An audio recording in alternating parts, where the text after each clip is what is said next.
الرحمن الرحیم نحمده ونصلی علی رسوله الکریم انا انزلناه فی لیلۃ القدر وما ادراک ما لیلۃ القدر۔ اللہ تعالیٰ کی عادت ہے کہ اللہ تعالیٰ اس دنیا کے نظام کو مساوات کی بنیاد پہ اللہ نے اس نظام کو نہیں چلایا۔ سب ایک جیسے نہیں ہیں اس دنیا میں۔ اللہ تعالیٰ نے انسانوں کو تمام مخلوق پہ ترجیح عطا فرمائی ہے۔ پھر انسانوں میں بھی سب کو ایک جیسا مقام نہیں دیا۔ پیغمبروں کو اللہ تعالیٰ نے عام لوگوں پر فضیلت عطا فرمائی۔ پھر پیغمبروں کو بھی ایک جیسا مقام نہیں دیا۔ اللہ تعالیٰ نے پیغمبروں میں حضرت ابراہیم علیہ السلام، موسیٰ علیہ السلام، عیسیٰ علیہ السلام اور سید الانبیاء محمد صلی اللہ علیہ وسلم کو باقی پیغمبروں پر فضیلت عطا فرمائی۔ اور پھر ان چاروں کو بھی ایک جیسا مقام اللہ نے نہیں دیا۔ ان میں سب سے افضل مقام اللہ نے اپنے حبیب محمد صلی اللہ علیہ وسلم کو عطا فرمایا۔ تو جیسے اللہ تعالیٰ کی عادت ہے کہ انسانوں میں اللہ نے فرق رکھا، مخلوق میں فرق رکھا، تو اللہ تعالیٰ نے اسی طرح اس زمین کے خطوں میں فرق رکھا ہے۔ اس زمین میں سارے خطے ایک جیسے نہیں ہیں۔ مسجد کو اللہ نے عام جگہوں پر فضیلت دی۔ پھر مسجدوں میں مسجد اقصیٰ، مسجد نبوی اور مسجد حرام کو اللہ نے باقی مسجدوں پر فضیلت دی۔ اور ان تین مسجدوں میں بھی اللہ نے سب سے زیادہ فضیلت مسجد حرام کو دی جہاں بیت اللہ ہے، اور اتنی بڑی فضیلت دی کہ مسجد حرام میں ایک نماز کا ثواب 1,00,000 نمازوں کے برابر قرار دیا گیا۔ اور علماء کہتے ہیں صرف نماز ہی نہیں ہے بلکہ ایک نیکی کا ثواب اللہ نے مسجد حرام میں 1,00,000 نیکیوں کے برابر رکھا ہے۔ تو اسی طرح اللہ تعالیٰ نے جو اوقات ہیں، وقت ہیں، ان کو بھی ایک جیسا نہیں رکھا۔ اللہ تعالیٰ نے ہفتے کے دنوں میں جمعے کے دن کو ان بقیہ 6 دنوں پر اللہ نے فضیلت عطا فرمائی ہے۔ پھر اللہ نے مہینوں میں تمام مہینوں پر رمضان المبارک کو فضیلت عطا فرمائی ہے۔ آپ رمضان میں جب کوئی نیکی کرتے ہیں تو پورے سال کی نیکی ایک طرف اور رمضان کی نیکی ایک طرف، کئی گنا اجر اس کا بڑھ جاتا ہے۔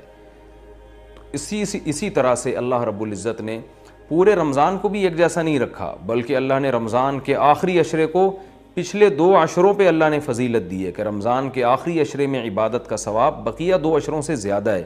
یہی وجہ ہے کہ آپ صلی اللہ علیہ وسلم رمضان کے آخری عشرے میں شد میزرہ، امی عائشہ رضی اللہ تعالیٰ عنہ فرماتی ہیں تہبند کس لیا کرتے تھے۔ یہ کنایہ ہے عبادت سے کہ بالکل پوری رات آپ صلی اللہ علیہ وسلم عبادت کیا کرتے تھے۔ اور کمال کی بات یہ ہے کہ رمضان کے آخری عشرے کی جو 10 راتیں ہیں یا 9 راتیں ہیں، ان میں بھی پھر اللہ نے 9 کو برابر نہیں قرار دیا، بلکہ ان میں ایک رات ایسی اللہ نے بنائی جو پورے رمضان کی تمام راتوں سے افضل اور پورے سال کی تمام راتوں سے افضل، اور اس کا نام بھی اللہ نے خود متعین کیا کہ اس کا نام ہے لیلۃ القدر۔ قدر کا مطلب مرتبے والی، قدر و منزلت والی، اونچے مقام والی رات۔ تو یہ اللہ کی عادت ہے کہ جیسے آپ دیکھتے ہیں کہ مختلف قسم کی کمپنیاں مختلف پیکیجز نکالتی ہیں اپنی پروڈکٹ کو سیل کرنے کے لیے، لوگوں کو فائدہ پہنچانے کے لیے، خود پیسے کمانے کے لیے۔ اللہ کو ہماری ضرورت نہیں ہے ہماری عبادت کی۔ اللہ کو اس بات کی ضرورت نہیں ہے کہ ہم اس کی عبادت کریں تو اس کو کوئی فائدہ ہوگا، لیکن اللہ ہمیں فائدہ پہنچانے کے لیے، ہمیں عبادت کی طرف لانے کے لیے، ہماری تربیت کے لیے کہ یہ کسی طرح کسی بہانے آ جائیں۔ جیسے دیکھیں مارکیٹوں میں سیل لگتی ہے نا، چیزیں سستی ہو جاتی ہیں، کمپنی کا تو اس میں اپنا مفاد ہوتا ہے، تو غریب سے غریب آدمی بھی اس سیل کی وجہ سے سستے میں وہ چیزیں خریدنا شروع کر دیتے ہیں۔ تو اللہ تعالیٰ کا تو کوئی مفاد نہیں ہے ہم سے، لیکن اللہ ہمیں فائدہ پہنچانے کے لیے مختلف قسم کے پیکیج دیتے ہیں کہ آؤ رمضان کا ایک پیکیج ہے جس میں گناہ گاروں کو توبہ کی توفیق ملتی ہے۔ پورے سال کچھ نہیں کیا تو کچھ رمضان میں کر لو، پورے سال مسجد میں عبادت کی توفیق نہیں ملی تو چلو عمرہ کی آج تمہیں توفیق ملی، مسجد حرام میں عبادت کر لو، یہاں تو میں 1 پر 1,00,000 تمہیں دوں گا۔ تو یہ جو اللہ کی طرف سے پیکیج ہمیں ملتے ہیں، یہ اللہ کے فائدے کے لیے نہیں، ہمارے فائدے کے لیے، کہ ہم جیسے نالائق شاید ثواب کا سن کے کہ بھئی ایک نیکی کا ثواب بہت زیادہ بڑھا چڑھا کر دیا جا رہا ہے، تو جیسے مارکیٹوں میں غریب آدمی بھی وہ اس جو ہے پیکیج کی وجہ سے خریداری کے لیے پہنچ جاتا ہے، تو اسی طرح جو بھی آخرت کی لالچ رکھنے والے لوگ ہیں، اگرچہ وہ گنہگار ہیں لیکن اس پیکیج سے فائدہ اٹھانے کا اللہ ان کو موقع دیتا ہے۔ پورے سال کچھ نہیں کیا تو اب آؤ، میری طرف سے سیل لگی ہوئی ہے، میری طرف سے ایک نیکی پہ لاکھوں نیکیاں دی جا رہی ہیں، آؤ میری طرف اور اس بہانے کچھ عبادت کر لو۔ تو عقل مند لوگ اللہ کی اس آفر سے فائدہ اٹھاتے ہیں، اللہ کی طرف سے پیش کردہ اس آفر سے اور اللہ کی اس رحمت سے فائدہ اٹھاتے ہیں۔ تو وہ رحمت کیا ہے؟ قرآن نے اس رحمت کو بیان کیا کہ یہ جو لیلۃ القدر کی رات ہے یہ اللہ کی طرف سے اتنا بہترین پیکیج ہے کہ قرآن خود اس کا تذکرہ کرتا ہے، لیلۃ القدر خیر من الف شہر۔ فرمایا کہ اللہ کہہ رہا ہے کہ کسی نے 1000 مہینے عبادت کی، جو تقریباً 83 سال بنتے ہیں، تو 83 سال کی عبادت کا اجر ایک طرف اور اس ایک رات کی عبادت کا اجر ایک طرف۔ آپ بتائیے کتنا بہترین اللہ کی طرف سے یہ اللہ کی رحمت کا معاملہ ہے اور اللہ کی طرف سے یہ کتنا بہترین پیکیج ہے۔ تو اتنا زیادہ اس میں ثواب، اور اللہ نے بتایا کہ یہ ایسی برکت والی رات ہے، 2 جگہ قرآن نے اس کا تذکرہ کیا، انا انزلناہ فی لیلۃ مبارکہ، کہ ہم نے اس رات میں قرآن کو نازل کیا اور یہ برکت والی رات ہے۔ ایک جگہ قرآن کہہ رہا ہے برکت والی رات، ایک جگہ قرآن کہہ رہا ہے قدر و منزلت والی رات، اور دونوں جگہ قرآن کہہ رہا ہے کہ ہم نے اس رات کی سلیکشن کی ہے قرآن کو نازل کرنے کے لیے۔ تو ایک فضیلت تو اس رات کی یہ ہے کہ اس میں عبادت کا اجر ہزاروں گنا بڑھ جاتا ہے۔ آپ 83 سال مسلسل عبادت کرتے رہیں اور اس ایک رات میں آپ عبادت کریں تو اللہ کی رحمت ہے کہ اس ایک رات کی عبادت کا ثواب 83 سال کی عبادت کے برابر ہو جائے گا۔ تو بہت ہی محرومی کی بات ہے کہ کوئی شخص اس رات کو سوتے میں گزار دے۔ اور علماء نے یہ بیان کیا ہے کہ جو بھی فضیلت والے دن یا فضیلت والی راتیں ہوتی ہیں ان میں جیسے عبادت کا ثواب بڑھ جاتا ہے، گناہ کا عذاب بھی اسی حساب سے کئی گنا بڑھ جاتا ہے۔ جیسے مسجد حرام کے بارے میں حدیث میں آتا ہے کہ ایک نماز 1,00,000 کے برابر، لیکن قرآن کیا کہتا ہے؟ وَمَن يُرِدْ فِيهِ بِإِلْحَادٍ بِظُلْمٍ نُذِقْهُ مِنْ عَذَابِ السَّعِيرِ۔ مسجد حرام میں ظلم اور گناہ کا کوئی بھی معصیت جو ہے، گناہ ہے، اس کا عذاب بھی کئی گنا بڑھ جاتا ہے۔ اس لیے علماء کہتے ہیں کہ مسجد حرام میں ایک جرم وہ 1,00,000 جرموں کے برابر ہے، مسجد حرام میں ایک چوری 1,00,000 چوریوں کے برابر ہے، مسجد حرام میں ایک جھوٹ 1,00,000 دفعہ جھوٹ بولنے کے برابر ہے۔ تو صرف نیکی کا ثواب نہیں بڑھتا، گناہ کا عذاب بھی بڑھ جاتا ہے۔ اسی طرح علماء کہتے ہیں کہ رمضان میں جیسے نیکی کا ثواب کئی گنا بڑھتا ہے، گناہ کا عذاب بھی کئی گنا بڑھتا ہے۔ جیسے مسجد میں نیکی کا ثواب بڑھ گیا، مسجد میں اگر آپ جرم کرتے ہیں، گناہ کرتے ہیں تو عذاب بھی بڑھے گا کہ اللہ کے گھر میں تم غلط کیسے کر رہے ہو۔ تو اسی طرح یاد رکھیے کہ لیلۃ القدر میں 3 قسم کے لوگ ہیں۔ ایک تو وہ لوگ جو عبادت کر کے اس رات کو قیمتی بناتے ہیں اور 83 سال کی عبادت اپنے کھاتے میں، اپنے اعمال نامے میں ڈال لیتے ہیں۔ ایک وہ لوگ ہیں جو محروم ہوتے ہیں، پوری رات سوتے رہتے ہیں، لیکن وہ بھی خوش قسمت ہیں کہ چلو عشاء کی نماز جماعت سے پڑھی، فجر کی جماعت سے پڑھی، کسی درجے میں ان کو بھی ثواب مل گیا، تراویح کی کچھ رکعتیں پڑھ لیں جتنی اللہ نے توفیق دی۔ یہ وہ لوگ ہیں جنہوں نے اس رات کو بہت حد تک ضائع کر دیا، لیکن خسارے والا کام انہوں نے نہیں کیا۔ خسارے والے وہ لوگ ہیں جو اس رات میں بھی گناہ نہیں چھوڑتے، ڈرامے دیکھ رہے ہیں، فلمیں دیکھ رہے ہیں، غیبتیں کر رہے ہیں اور عشاء کی نماز جماعت سے نہیں پڑھ رہے، گناہ کر رہے ہیں، فجر کی نماز جماعت سے نہیں پڑھ رہے، تو یہ بدبخت لوگ ہیں۔ تو خوب یاد رکھیے کہ لیلۃ القدر میں جیسے عبادت کا ثواب بڑھتا ہے ایسے ہی گناہ کا عذاب بھی کئی گنا زیادہ بڑھ جاتا ہے۔ اور یہی حکمت ہے، علماء بیان کرتے ہیں کہ رسول اللہ صلی اللہ علیہ وسلم نے ہمیں یقینی طور پر لیلۃ القدر کی رات متعین کر کے نہیں بتائی۔ آپ نے یہ فرمایا کہ طاق راتوں میں تلاش کرو، آخری عشرے میں تلاش کرو، وہ رات اسپیسیفک متعین نہیں کی۔ اس میں یہی حکمت علماء بیان کرتے ہیں کہ اگر وہ رات متعین کر دی جاتی اور پھر اس میں اس رات میں کوئی پوری رات سو کے ضائع کرتا تو اللہ کی اس پر حجت تام ہو جاتی۔ اللہ کہتے تجھے تو پتہ تھا کہ آج لیلۃ القدر کی رات ہے، تو نے آج گناہ کیسے کیا، تو نے اس رات کو ضائع کیسے کیا، تو اور زیادہ عذاب آ سکتا تھا، ایسا نہ ہوتا کہ دنیا میں ہی عذاب آ جاتا۔ تو اس لیے اللہ نے اس کو مخفی کر دیا کہ تھوڑا سا کنفیوژن میں ڈال دیا کہ تاکہ اس میں اگر کوئی اس رات کو ضائع کرتا ہے تو اس کو یقینی طور پر افسوس نہ ہو کہ ہو سکتا ہے وہ یہ سوچے شاید آج کی رات نہ ہو بلکہ ہو سکتا ہے کل یا پرسوں کی رات لیلۃ القدر ہو جائے۔ ایک حکمت تو علماء یہ بیان کرتے ہیں۔ دوسری حکمت یہ بیان کرتے ہیں کہ اگر لیلۃ القدر کی رات متعین کر دی جاتی اور اس رات اتفاق سے کوئی سوتا رہ جاتا، بیماری کی وجہ سے عبادت نہ کر پاتا، تو پھر وہ بقیہ راتوں میں بالکل بھی عبادت نہ کرتا۔ وہ کہتا ہے لیلۃ القدر تو گزر گئی، اب میں رات جاگ کے کیا کروں گا، اصل جو اللہ کی طرف سے رحمت والا معاملہ تھا وہ تو میں نے ضائع کر دیا۔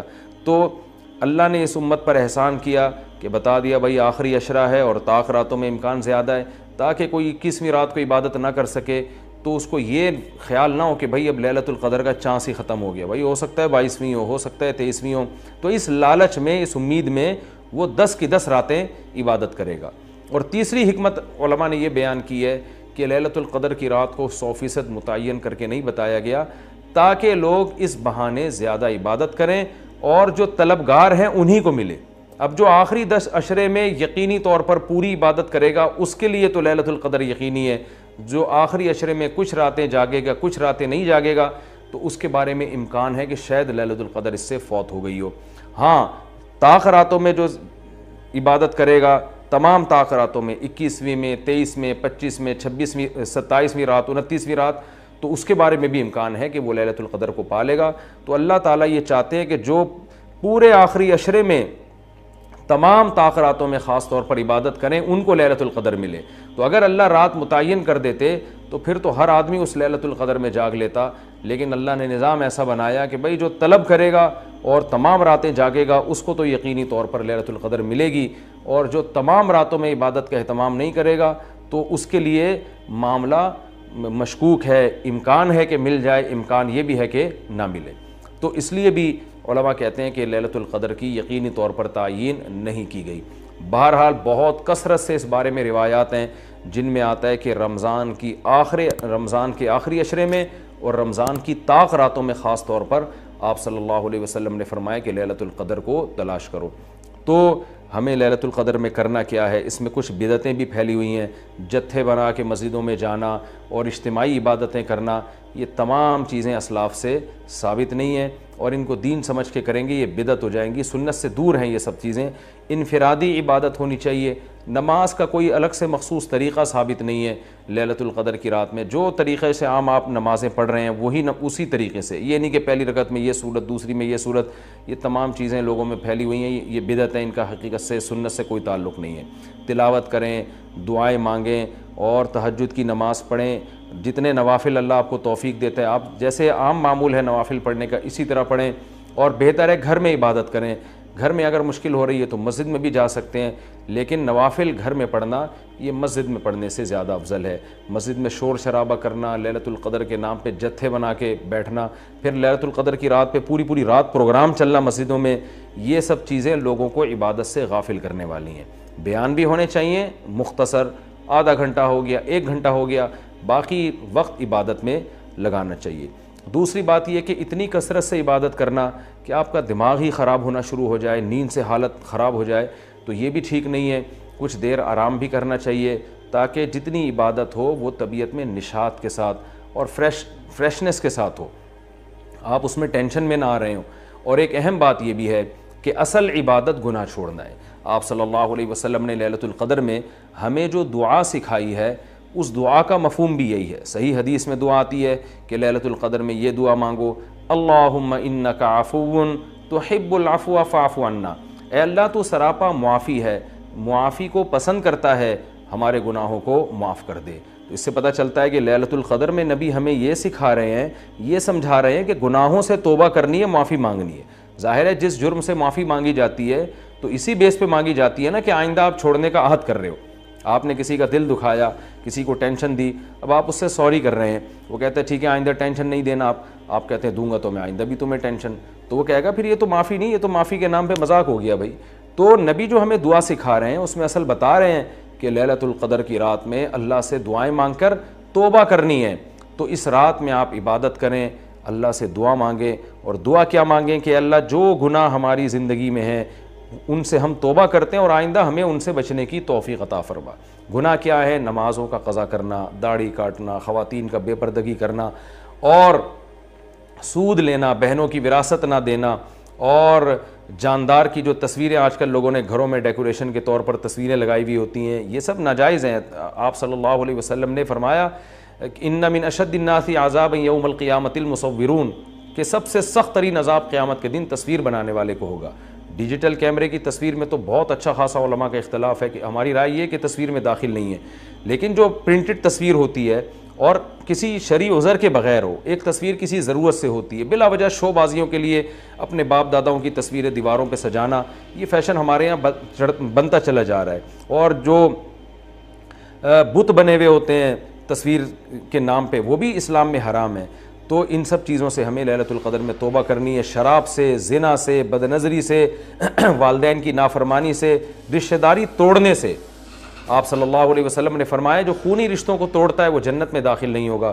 لیلۃ القدر کی رات میں آپ اپنے خونی رشتوں کو منا لیں۔ اس رات میں آپ اگر رشتے کو جوڑیں گے اس کا ثواب کئی گنا زیادہ ملے گا، اس کی برکتیں بہت زیادہ ہوں گی۔ تو اس رات میں صدقہ خیرات بھی کرنا چاہیے، اور ان تمام جرائم سے، نماز چھوڑنے کا گناہ، سود کا گناہ، وراثت کھانے کا گناہ، جو بھی ناپ تول میں کمی کا گناہ، آپ اگر کسی ادارے میں جاب کرتے ہیں، آپ تنخواہ پوری لے رہے ہیں مگر آپ کام میں ڈنڈی مار رہے ہیں، یہ خیانت ہے جس سے قرآن نے روکا ہے۔ یہ بھی ایک جرم ہے، اس جرم سے بھی ہم نے اس رات میں توبہ کرنی ہے۔ اگر کوئی کرایہ دار مالک مکان کے گھر کو امانت کے طور پہ استعمال نہیں کرتا، یہ بھی امانت میں خیانت ہے۔ اور اگر مالک مکان کرایہ دار کو تنگ کرتا ہے یا کرایہ دار مالک مکان کو ٹائم پہ کرایہ نہیں دیتا، یہ بھی جرم ہے جس کو قرآن بیان کرتا ہے امانت میں خیانت۔ تو جہاں بھی دو آدمیوں کا معاملہ ہو رہا ہے اور اس میں آپ ڈنڈی مار رہے ہیں، یہ بہت بڑا جرم ہے۔ قرآن میں اہل جنت کی یہ صفات بیان نہیں کی گئی ہیں۔ تو اخلاق کو اپنے درست کرنا، آپ صلی اللہ علیہ وسلم نے فرمایا منافق کی 3 نشانیاں ہیں، بات کرتا ہے جھوٹ بولتا ہے، امانت دی جائے تو خیانت کرتا ہے، اور جب کسی سے بحث مباحثہ کرتا ہے تو گالم گلوچ پہ آ جاتا ہے۔ آج دیکھیں دفتروں میں کیا حال ہے، بات بات پہ گالیاں، ذرا سا کوئی مسئلہ ہوتا ہے فوش فوش گالیاں نکالنا شروع کر دیتے ہیں۔ تو یہ تمام چیزیں ایسی ہیں جن سے ہمیں اس رات میں توبہ کرنی ہے۔ اللہ تعالیٰ سے دعا ہے کہ لیلۃ القدر کی رات اللہ ہم سب کے لیے خیر اور برکت والی بنائے، اور اس رات میں ہمیں عبادت کی توفیق عطا فرمائے، اور اس رات میں ہمیں گناہوں سے سچی توبہ کی توفیق عطا فرمائے۔ حدیث کیا کہتی ہے؟ نبی نے دعا سکھائی کہ اے اللہ اتنا خوف، زیادہ خوف مسلط ہو گیا تو پڑھائی سے بھی گئے، نیند سے بھی گئے، کھانے سے بھی گئے۔ تو اللہ کا بھی اگر زیادہ خوف پیدا ہو گیا صحت بھی خراب ہوگی۔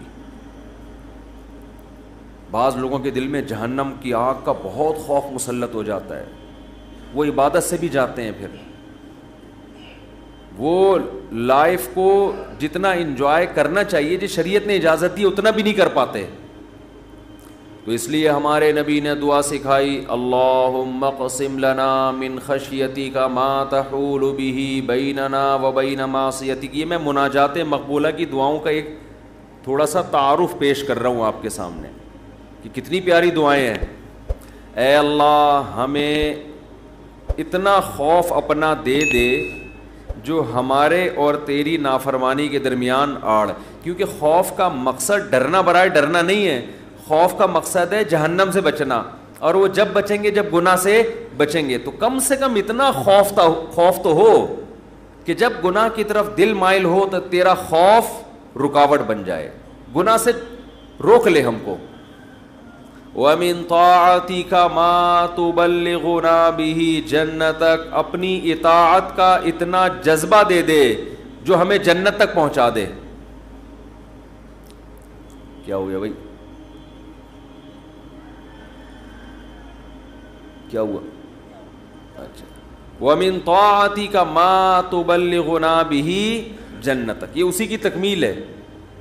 وَمِنَ الْيَقِينِ، یہ بڑا پیارا جملہ ہے، وَمِنَ الْيَقِينِ مَا تُهَوِّنُ بِهِ عَلَيْنَا مَصَائِبَ الدُّنْيَا۔ اے اللہ اپنا اتنا یقین دے دے، اتنا یقین، تیری ذات پہ اتنا یقین آ جائے کہ تو سب کچھ کرنے والا تو ہی ہے، اتنا یقین آ جائے کہ دنیا کی مصیبتیں ہلکی لگنے لگیں، ڈپریشن میں نہ جائیں ہم مصیبتوں کی وجہ سے۔ جو اللہ کو نہیں مانتے نا، جب وہ دیکھتے ہیں کوئی ٹینشن آ رہی ہے تو وہ کہتے ہیں یار اس ٹینشن کی یہ وجہ ہے اور یہ وجہ تو ختم نہیں ہوگی، تو میں تو ٹینشن میں زندگی گزاروں گا، وہ خودکشی کی طرف جائیں گے۔ اور جس کو پتہ ہے کہ یہ دینے والا کون ہے؟ اللہ، وہ میرا خیر خواہ ہے، وہ مجھے سنورنے اور بنانے کے لیے دے رہا ہے، وہ یہ ٹینشن دور بھی کر سکتا ہے، وہ کسی سبب کا محتاج نہیں ہے، اس میں میرا فائدہ ہے، تو اس سے وہ ٹینشن کیا ہو جائے گی؟ ہلکی۔ تو اے اللہ اتنا یقین اپنا دے دے جس یقین کی وجہ سے دنیا کی مصیبتیں ہمیں ہلکی لگنے لگیں۔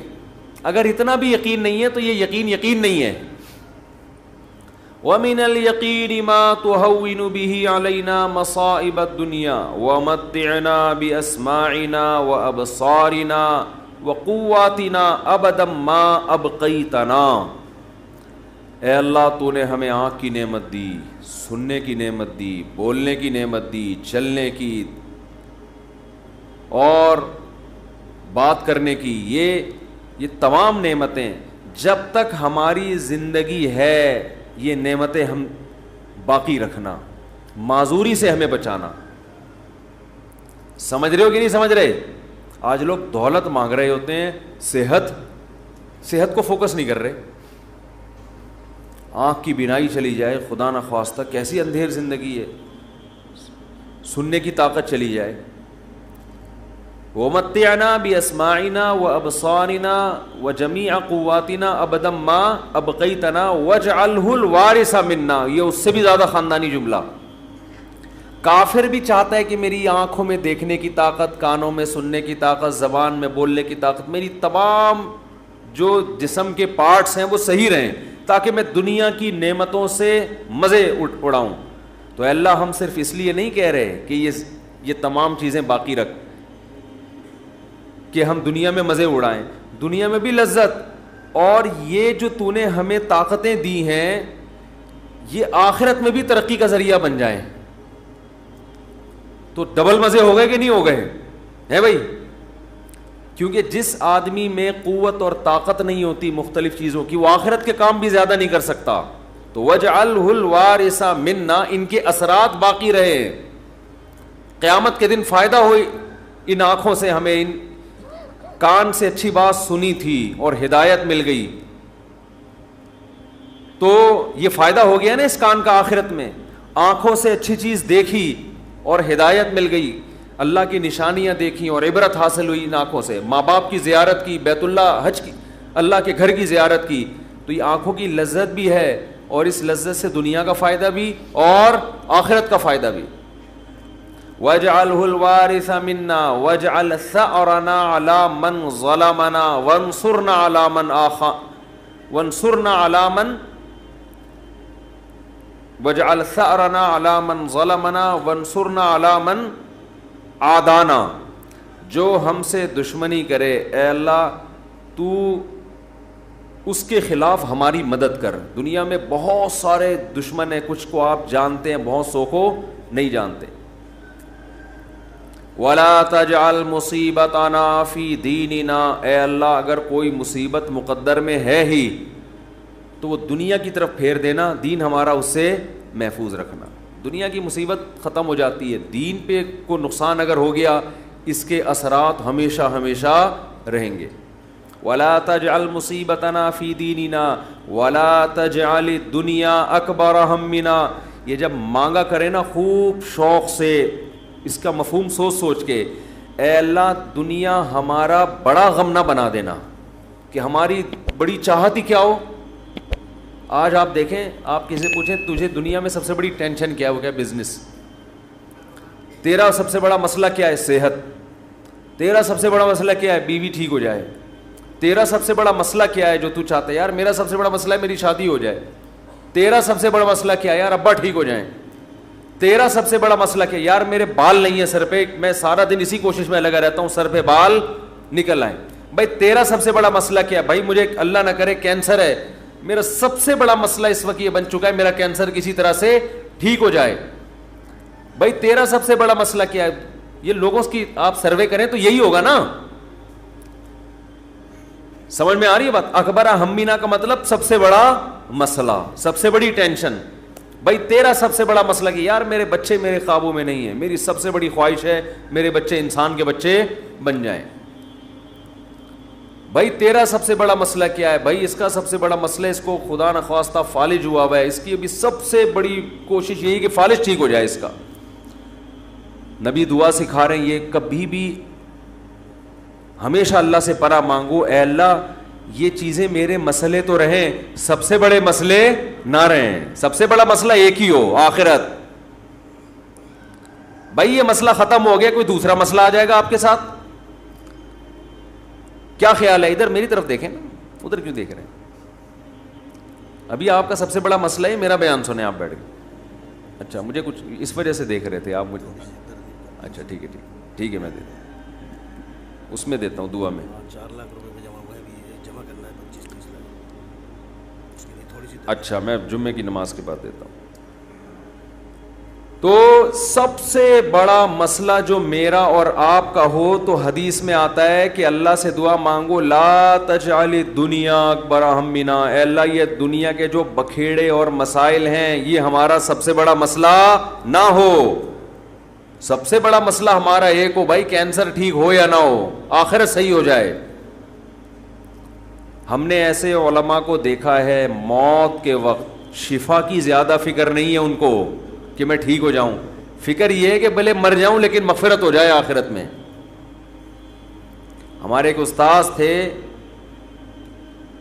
45-50 سال بمشکل ان کی عمر ہوگی، بیمار ہو گئے بہت سخت. تو میں جب بھی ان سے ملنے کے لیے جاتا ان کی عیادت کے لیے، عام طور پہ جب آپ بیمار کی عیادت کے لیے ملے تو بس وہ ایک ہی چیز کر رہا ہوگا، یار میں ٹھیک ہو جاؤں، بس میں ٹھیک ہو جاؤں، بس میں ٹھیک ہو جاؤں، فلاں ڈاکٹر، وہ اس کے علاوہ اس کی کوئی چاہت نہیں ہوتی. ہم جب ان سے ملنے کے لیے گئے تو بڑی شدید تکلیف میں، نلکیاں لگی ہوئی ہیں، ڈرپ چڑھ رہی ہے، بہت کمزور ہو گئے. ہم نے کہا کیسی طبیعت ہے؟ کہہ رہے طبیعت ٹھیک نہیں ہے، دعا کرو اللہ مجھے شفا دے دے. پھر تھوڑی دیر میں کہنے لگے بس دعا کرو اللہ مجھ سے آخرت میں حساب نہ لے. ہر تھوڑی دیر کے بعد بھائی اگر میری زندگی ختم ہو رہی ہے تو بس دعا کرو اللہ مجھ سے آخرت میں حساب نہ لے. دنیا دار آدمی کہتا ہے بس ختم ہو رہی ہے تو نہیں، ختم نہیں ہو، بس یہ دعا کرو، یہ میں مرنا نہیں چاہتا بھائی میں کسی بھی قیمت پہ. وہ اللہ سے مانگ بھی رہے ہیں کہ شفا، ہم اللہ کے بندے ہیں، ہم نے اللہ کے سامنے یہ تھوڑی کہنا ہے کہ اللہ تیری مرضی ٹھیک کرتا ہے تو کر دے، نہیں تو نہیں، یہ نہیں. ہم نے تو دعا تو یہی مانگنی ہے اللہ ہم کمزور ہیں ٹھیک کر دے. بڑا مسئلہ اس سے بھی بڑا ہے، وہ کیا ہے؟ آخرت. کمپیئر ہے، کمپیریٹیو ڈگری ہے. اگر کوئی مسئلہ آپ کا سب سے بڑا ہے تو آخرت اس سے بھی بڑا مسئلہ ہونا چاہیے. اگر آپ کا مسئلہ آپ کی بیگم ہے تو آخرت اس سے بھی بڑا مسئلہ ہونا چاہیے. اکبر ہمنا، سب سے بڑا مسئلہ میرا اور آپ کا کیا ہونا چاہیے؟ اللہ. اب یہ ہم کبھی بیان میں سن لیتے ہیں لیکن جب آپ پراپر یہ دعائیں مانگتے رہیں گے اے اللہ میرا سب سے بڑا مسئلہ دنیا نہ ہو، تو دل پہ اثر ہوگا کہ نہیں ہوگا؟ اس کا استحضار ہوگا کہ نہیں ہوگا کہ میں تو اللہ سے بار بار یہی مانگتا ہوں کہ میرا سب سے بڑا مسئلہ دنیا نہ ہو، اور آج میں نے سب سے بڑا مسئلہ اس کو بنایا ہوا ہے. وَلَا تَجْعَلِ الدُّنْيَا أَكْبَرَ هَمِّنَا وَلَا مَبْلَغَ عِلْمِنَا، میری نالج کی انتہا بھی دنیا نہ ہو. آپ کی نالج گھوم پھر کے کس کی طرف آتی ہے؟ دنیا کی طرف. تو اس کا بھی وہی مفہوم ہے جو پہلے والے جملے کا مفہوم ہے. وَلَا مَبْلَغَ عِلْمِنَا وَلَا غَایَةَ رَغْبَتِنَا وَلَا تُسَلِّطْ عَلَيْنَا مَن لَّا يَرْحَمُنَا، اے اللہ کوئی ایسا شخص ہم پہ مسلط نہ کر جو ہم پہ رحم نہ کرے. ہر آدمی کے اوپر کوئی نہ کوئی ہوتا ہے. آپ گھر کے سربراہ ہیں تو عورت کے اوپر آپ مسلط ہیں، وہ یہ دعا مانگ سکتی ہے. آپ دفتر میں جاتے ہیں تو آپ کا باس آپ پہ مسلط، علاقے کا ناظم آپ پہ مسلط، صدر وزیر اعظم آپ پہ مسلط. تو اللہ جو بھی ہمارے بڑے ہیں ان کی طبیعت میں رحم کا جذبہ رکھ. وَلَا تُسَلِّطْ عَلَيْنَا مَن لَّا يَرْحَمُنَا وَلَا لا تجعل الدنیا اکبر ہمنا ولا مبلغ علمنا ولا غایت رغبتنا ولا تسلط علینا من لا یرحمنا. یہاں تک دعا ہے یہ، اور بہت ساری دعائیں. اللہم اجعل حبک احب الاشیاء الی، اے اللہ میں دنیا میں جتنی چیزوں سے محبت کرتا ہوں، میں نہیں کہہ رہا کہ وہ محبت ختم کر دے، اپنی محبت ان تمام چیزوں پہ غالب کر دے. سب سے محبت ہو، لیکن جہاں تیری محبت اور مخلوق کی محبت میں ٹکراؤ ہو وہاں غالب کون ہو؟ تیری محبت. کیا مطلب؟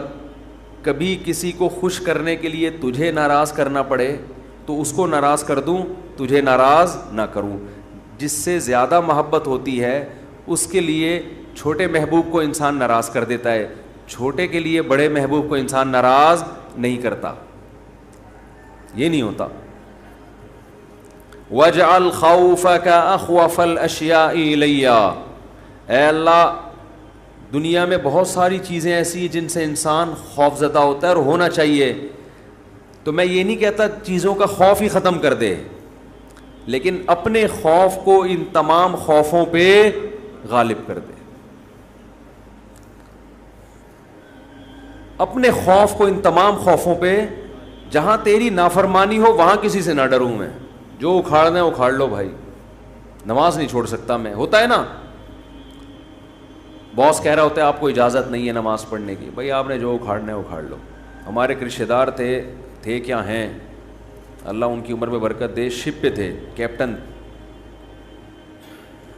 تو ان کے والد صاحب اتنا بیمار ہوئے کہ ہمارے نانا ہی, بتانے میں کوئی حرج نہیں ہے, بیمار ہوئے نانا ہمارے, یعنی اب ظاہر ہے میں ماموں کی بات کر رہا ہوں نا پھر, یہ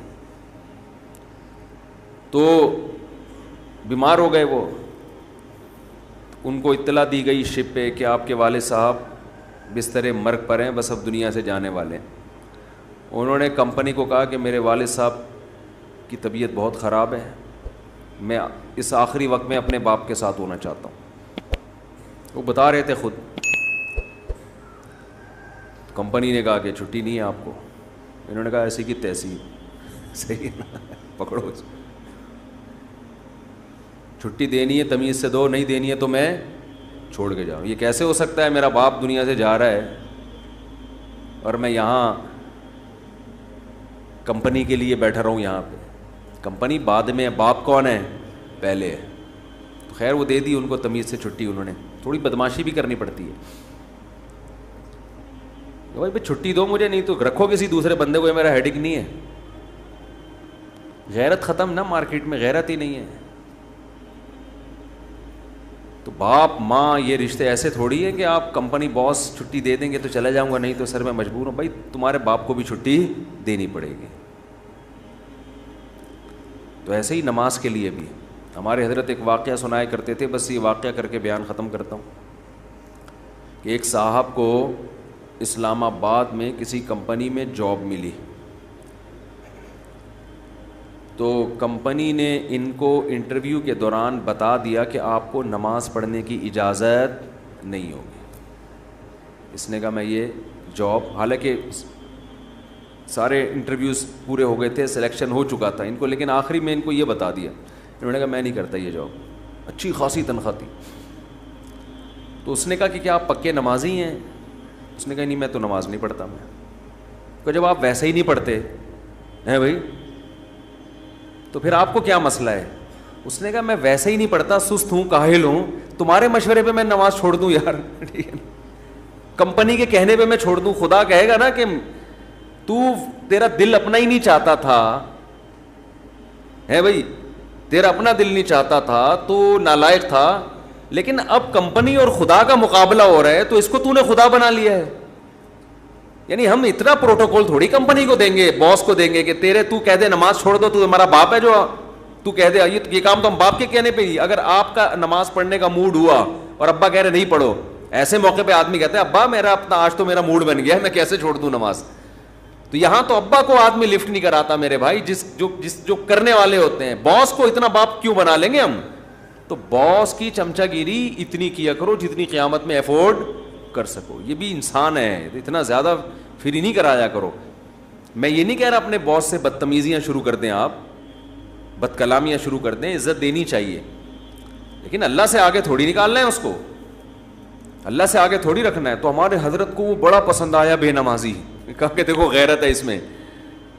اتنی بڑی جاب ٹھکرا دی اس نے. بولا بھائی تمہارے کہنے سے تم نے, یعنی میں اس لیے اب نماز نہیں پڑھ رہا کہ کمپنی کی طرف سے اجازت نہیں ہے. تو کمپنی کون ہوتی ہے مجھے روکنے والی؟ تم چند لاکھ روپے تنخواہ دے کے تم نے ہمیں غلام بنا لیا ہے. تو اگر ہم اللہ کی نہیں مانتے تو تمہاری بھی نہیں مانتے, ٹھیک ہے نا, تو تمہاری تو ہم پہلے ٹھکرائیں گے. تو غیرت مند بے نمازی, غیرت مند بے نمازی. خیر نماز پڑھنی چاہیے, نماز کی ویلیو کم نہیں ہے. تو یہ ہے وجعل خوفک اخوف الاشیاء الی وقت عنی حاجات الدنیا بالشوق الی لقائک. اے اللہ اپنی ملاقات کا شوق اتنا دے دے کہ دنیا کی حاجتوں کی تمنا نہ رہے. اتنا شوق ہو جائے کہ اس دنیا میں سب سے بڑا شوق ہی یہ بن جائے تو پھر یہ ثانوی درجے میں ہوں. اور آخری جملہ اس دعا کا وَإِذَا أَقْرَرْتَ أَعْيُنَ أَهْلِ الدُّنْيَا مِن دُنْيَاهُمْ فَأَقْرِرْ عَيْنِي مِنْ عِبَادَتِكَ. اے اللہ جب لوگوں کی آنکھیں اس دنیا سے ٹھنڈی ہوں, کسی کا کو پتہ چلا کہ بحریہ ٹاؤن میں 3 پلاٹ اس کے نام نکل آئے, آنکھیں ٹھنڈی ہو گئیں, بتاتا پھر رہے ہو بھائی ماشاءاللہ ادھر رشتہ ہو گیا, ہاں بھائی مفتی صاحب کا بیان اثر کر گیا ہے, آنکھیں ٹھنڈی ہوتی نا, گاڑی آ گئی, پیسہ آ گیا.